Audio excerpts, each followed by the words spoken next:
Hey guys, Python Crash Course, lesson 24, classes, part 5. Yeah, I'm getting a little giddy. It's late. So last time we basically just read in some JSON, made sure our data method got the JSON, loaded up the player class with KWArgs, then we talked about some doc strings and printing out a little bit of help. So we're going to get rid of all this. We're going to keep our data folder, because what we need to do now is we want to have multiple players, right, in a game. So let's create a list. We'll call it players is equal to an empty list. Okay. So how do I reference all of these players? Because what we've been doing in P1 is equal to a new player. We go get the data. Okay. And we would load it up one at a time. Well, I have a data folder, which we've talked about, and I have 5 players now. And I just made up some stuff for all of them. So actually I'm going to clean up their ranks to make, you'll see why in a minute.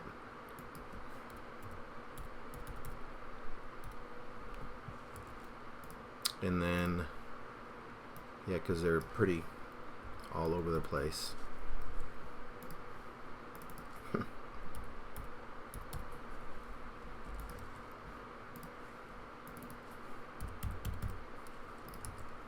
Okay, so we got a data folder with a bunch of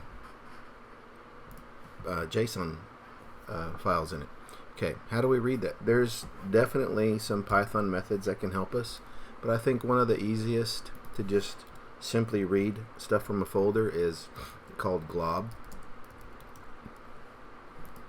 And don't ask me why it's called glob, but we're going to say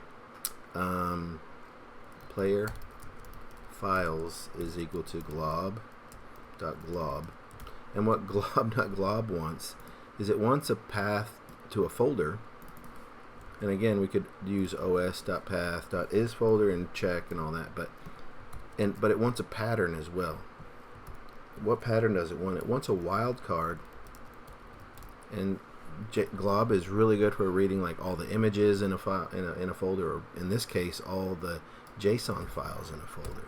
So we're going to say print player files and see if we get a return.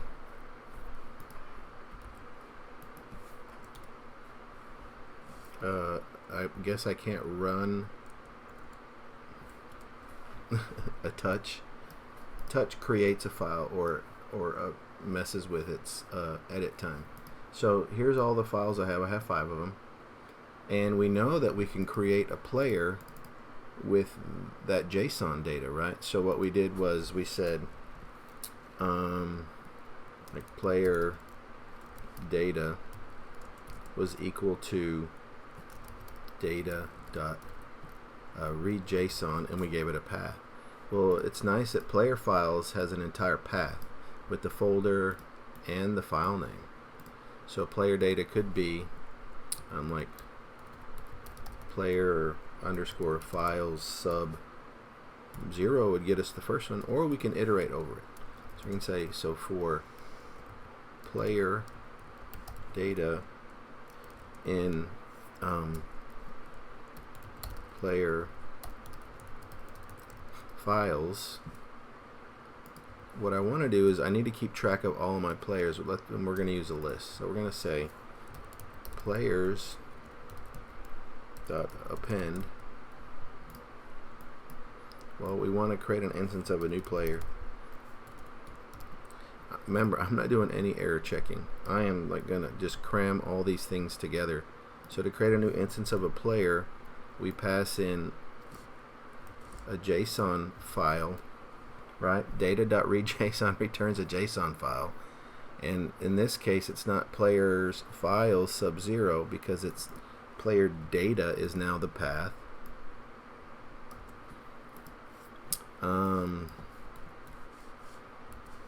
And so if we said print players sub -1. That should give us the last person in the list.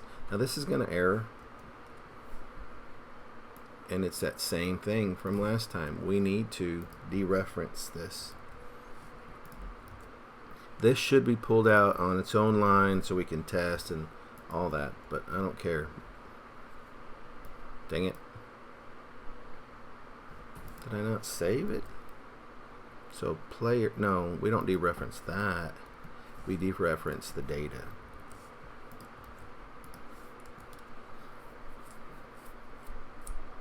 Oh, leaderboard is not defined, because I wasn't going to talk about leaderboard yet. Let me comment that out. We're going to do it on this video though. No, maybe not. I'm already over 5 minutes. So now we have a list of player individuals, right? So all 5 of them in my list, and we have them in a container. That so like if we had like a game class or something, we could keep track of everybody. So you heard me say leaderboard. This video is at 6 minutes. I might as well cut it off here, do the leaderboard next video, and I will see you in a minute.